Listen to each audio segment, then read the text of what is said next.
तो assignment problems में अक्सर दो प्रकार के सम आते हैं। एक होता है मैक्सिमाइजेशन और एक होता है मिनिमाइजेशन। मैक्सिमाइजेशन का प्रॉब्लम मैं आपसे आगे बताऊंगा कि क्या करना है, लेकिन मैक्सिमम सम जो है वो आप कैसे आइडेंटिफाई कर पाओगे? जब आपके एग्जाम्पल में अगर कोई सम प्रॉफिट वाला है या तो फिर सेल्स वाला है या तो फिर प्रोडक्शन का जो आउटपुट है वो है, तो ये प्रोडक्शन आउटपुट आप देखिए कि जब ज़्यादा होगा तो कंपनी को फ़ायदा है, सेल्स भी ज़्यादा होगा तो फ़ायदा है, प्रॉफिट भी ज़्यादा होगा तो कंपनी का फ़ायदा है। मतलब ये सम अगर कोई आपको दिया है एग्जाम्पल में तो ये मैक्सिमाइजेशन का सम रहेगा। मिनिमाइजेशन यानी कि जब आपका कोई कॉस्ट दिया है तो वो मिनिमाइजेशन का होगा, जिससे कि कॉस्ट कम रहे तो कंपनी को फ़ायदा, इसलिए कॉस्ट वाले सम मिनिमम में आएंगे। फिर अगर मान लो कि कोई लॉस हो रहा है तो वो भी मिनिमाइजेशन आएगा, और अगर मान लो कोई टाइम दिया है कोई काम का तो वो भी मिनिमाइजेशन में रहेगा। ठीक है, उम्मीद करता हूँ कि ये बात आपको क्लियर हो गई होगी। अभी अभी हम लोग एक रियल एग्जाम्पल के साथ आगे बढ़ेंगे। जैसे कि ये जॉब है ए बी सी और डी, और मशीन 1, मशीन 2, मशीन 3, मशीन 4। अगर टाइमिंग अगर हमें जो यहाँ मिला है वो टाइम कुछ इस प्रकार से है। तो चलिए मान लो कि ये मशीन 1 पर ए जॉब को करने में 4 घंटे लगते हैं, मशीन 1 पे बी जॉब करने के लिए 2 घंटे लगते हैं। कुछ इस प्रकार से ये हमें डेटा दिया है। तो अभी हमने आगे देखा कि मिनिमाइजेशन का सम ये इसलिए है क्योंकि ये टाइम दिया है, कि ये टाइम अगर दिया है तो मिनिमम टाइम लगेगा, तो वो हमारे लिए सबसे पहला प्रायोरिटी रहेगा। अभी देखिए, आगे बढ़ने से पहले हमें एक बात देख लेना चाहिए कि जो रॉ है, number of raw 1, 2, 3 and 4, 4 raw है, और कॉलम भी यहाँ पर हमारे पास 4 है। इसका मतलब रॉ जो है वो इज इक्वल टू कॉलम है। तो ये अभी हम आगे इसका कैलकुलेशन कर सकते हैं। अगर नहीं है तो फिर आगे मैं आपको बताऊंगा कोई एक सम का एग्जांपल लेके, तब उसमें एक डमी रॉ या तो डमी कॉलम ऐड करना पड़ेगा इन केस अगर इम्बैलेंस है तो। चलिए अभी इसको सॉल्व करते हैं, आगे कैसे करना है वो मैं बताता जाता हूँ वन बाय वन। तो सबसे पहले हम लोग स्टार्ट करते समय पहले रॉ मिनिमाइजेशन करेंगे। जब रॉ मिनिमाइजेशन में कैसे करना है वो बताता हूँ आपको। ये रॉ में जो मिनिमम जो आपको वैल्यू दिख रहा है वो सिलेक्ट कर लेना है, और ये मिनिमम वैल्यू बाकी वाली वैल्यू में से माइनस कर लेना, यानी कि 4 - 2, मतलब यहाँ पर 2 रहेगा, और 2 - 2 मीन्स 0, और 5 - 2 मीन्स 3, एंड 7 - 2 इट मीन्स 5। तो ऐसे ही सारी वैल्यू आप रखते जाइए। अभी आते हैं दूसरी रो पे। तो ये दूसरी रो के अंदर मिनिमम जो है वो है 3, और 3 मिनिमम है इसलिए 3 जो है वो सब में से माइनस करेंगे। 8 - 3 मीन्स 5, 3 - 3 0, 10 - 3 7, 8 - 3 मतलब 5। अभी आगे बढ़ते हैं, ये वाले रॉ के अंदर मिनिमम जो है वो है 4, it means 12 - 4 is equal to 8, 5 - 4 मतलब 1, 4 - 4 0, 5 - 4 1। और यहाँ पर देखिए मिनिमम ये वाले रॉ के अंदर है 3, तो 3 जो है वो सब में से माइनस करेंगे। 6 - 3 मीन्स 3, 3 - 3 0, 7 - 3 4, 14 - 3 मीन्स 11। तो ये हो गया हमारा रॉ मिनिमाइजेशन। ये ऑपरेशन करने के बाद आगे बढ़ेंगे, और ये यहाँ पर अभी हम करने वाले हैं कॉलम मिनिमाइजेशन। तो ये कॉलम मिनिमाइजेशन में भी सेम कंसेप्ट रहेगा। अभी आपको ये वैल्यू नहीं देखना है, अभी कॉलम मिनिमाइजेशन करते समय अभी ये रॉ वाला जो डेटा मिला है वही हम उपयोग में लेंगे। अब ये कॉलम में देखेंगे कि कौन सा मिनिमम है, और वो वैल्यू हम सब में से माइनस करेंगे। तो चलिए अब शुरू करते हैं कॉलम मिनिमाइजेशन। कॉलम मिनिमाइजेशन में यहाँ देखिए मिनिमम वैल्यू 2 है। 2 अभी बाकी सारी वैल्यू में से 2 हमें माइनस करना पड़ेगा। It means 2 - 2 0, 5 - 2 3, 8 - 2 6, 3 - 2 means 1। ओके, और इसके बाद बी में से देखिए यहाँ पर अभी कॉलम में देखिए तो ये सारे वैल्यू में मिनिमम वैल्यू ज़ीरो है, इसलिए यहाँ पर कोई फ़र्क नहीं पड़ेगा। ज़ीरो माइनस ज़ीरो यानी ज़ीरो, ज़ीरो 1 में से ज़ीरो माइनस करेंगे 1, 0 में से ज़ीरो माइनस करेंगे 0। यहाँ पर आते हैं, इसमें भी एक ज़ीरो हमें दिखने मिल रहा है, यानी कि ये भी सेम ही रहेगा। 3 minus zero means 3, 7 minus zero 7, 0 minus zero यानी 0, 4 माइनस ज़ीरो इट मीन्स 4। यहाँ पर आते हैं, इसमें आपको मिल रहा है यहाँ पर 1 जो है वो मिनिमम है ये वाले कॉलम में, तो 1 माइनस करेंगे सारे वैल्यू में से, 5 माइनस 1 इट मीन्स 4, 4, 0 एंड 10। तो ये हमें मिल गया कॉलम मिनिमाइजेशन का डेटा। अभी यहाँ पर हमारा काम होगा लाइन ड्रॉ करने का, और लाइन कुछ ऐसे ड्रॉ करना है, draw the line in such a way so that maximum zero will be covered with minimum lines। देखिए यहाँ पर अगर हम लाइन ड्रॉ करना शुरू करते हैं तो यहाँ पर ये लाइन में 2 जीरो एक साथ में कवर हो रहे हैं, ये वाले में भी 2 हो रहे हैं। तो चलिए स्टार्ट करते, एक लाइन यहाँ बन रहा है, ये दोनों जीरो हो गया, लेकिन इसके पहले यहाँ पर भी ये 3 जीरो एक साथ में कवर हो रहे हैं, इसलिए ये लाइन पहले करनी है। ये 3 जीरो एक साथ कवर हो गए, यहाँ पर एक और ये 2 जीरो कवर हो गए, अभी भी एक और जीरो बच रहा है। तो आप चाहे ऐसे भी बना सकते हैं और ऐसे भी बना सकते हैं।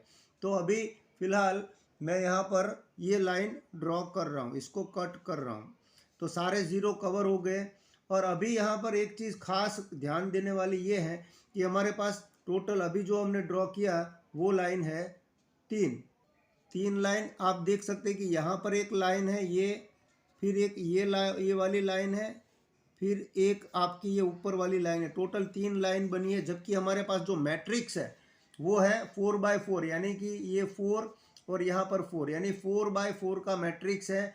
इसलिए आपको जब तक 4 लाइन नहीं ड्रॉ हो जाती तब तक ये मैट्रिक्स को रिवाइज करना पड़ेगा। तो चलिए अभी हम इस मैट्रिक्स को रिवाइज करते हैं। अब ये रिवाइज जब हम करते हैं कोई मैट्रिक्स तो कैसे करना है, वो एक बात आपको यहाँ खास ध्यान देके समझनी पड़ेगी। रिवाइज करते समय जो ध्यान देने वाली बात है वो ये है कि अभी आप यहाँ देखिए कि अनकवर्ड वैल्यू जितनी भी है वो सारे में से आपको मिनिमम वैल्यू कौन सा नज़र आ रहा है वो हमें देखना है।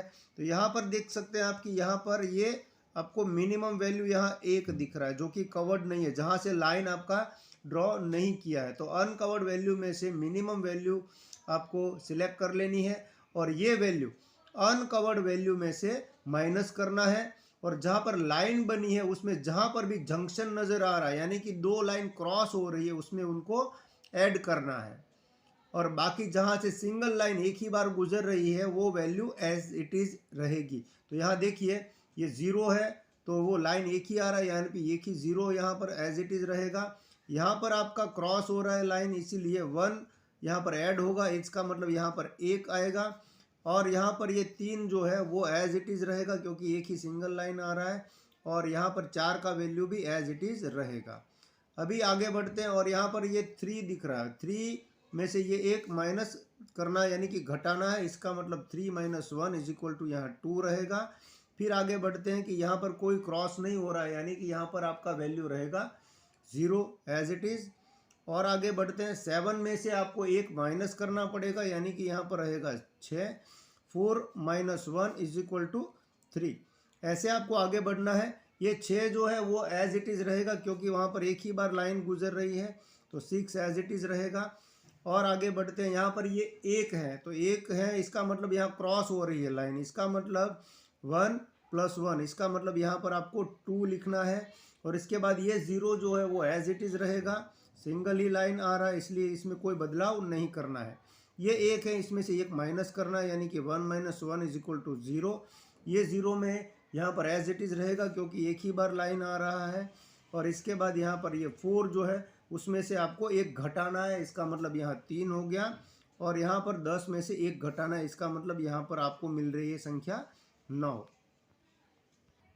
अभी यहाँ फिर से हम लाइन ड्रॉ करेंगे और वही कंसेप्ट कि draw the lines in such A way that maximum zeros will be covered with minimum line.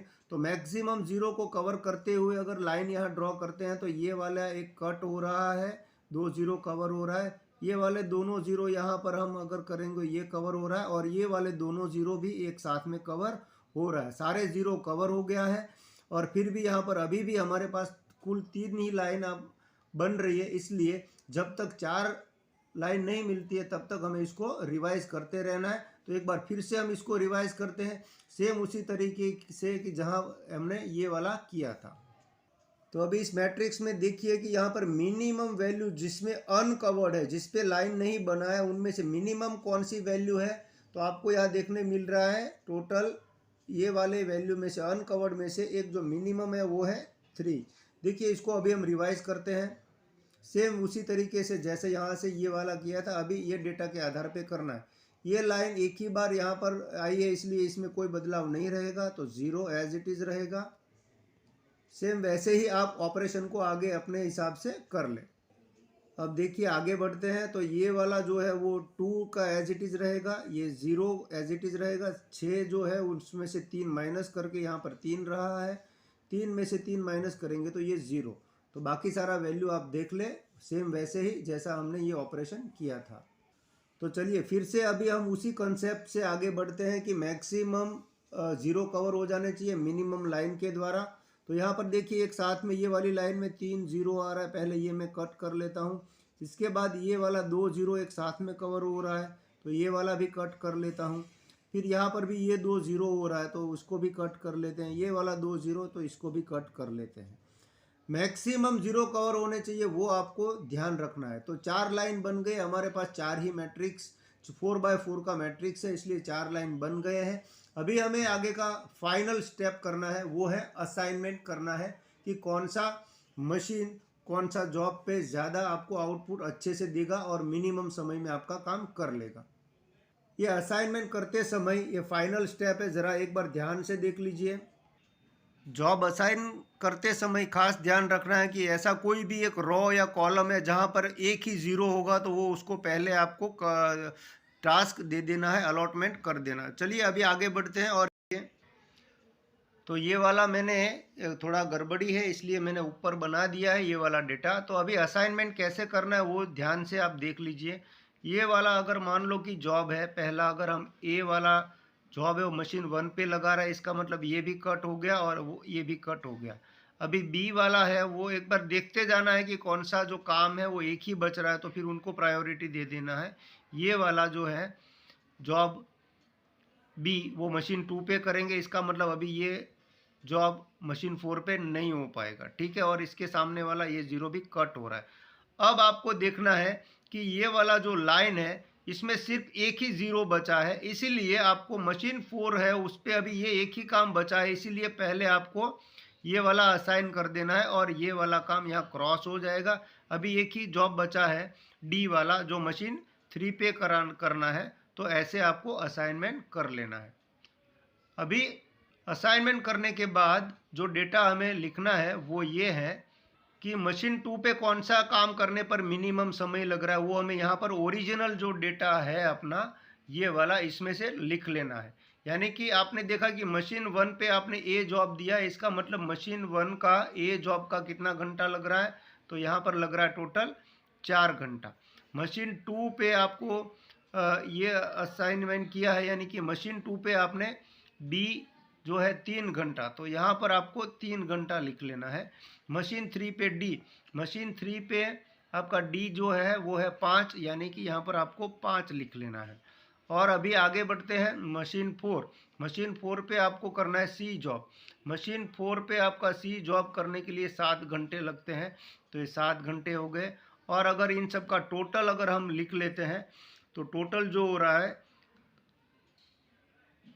19, तो ये है आपका total time to complete all the job on the all the machine which is minimum time you required. ठीक है मित्रों, नहीं समझ में आएगा तो मुझे कमेंट में पूछ लो, मैं ज़रूर से आपको जवाब देने की कोशिश करूँगा। और ये चैनल को आप सब्सक्राइब कर लें जिससे कि आपको आगे के नोटिफिकेशंस मिलते रहें। Thank you.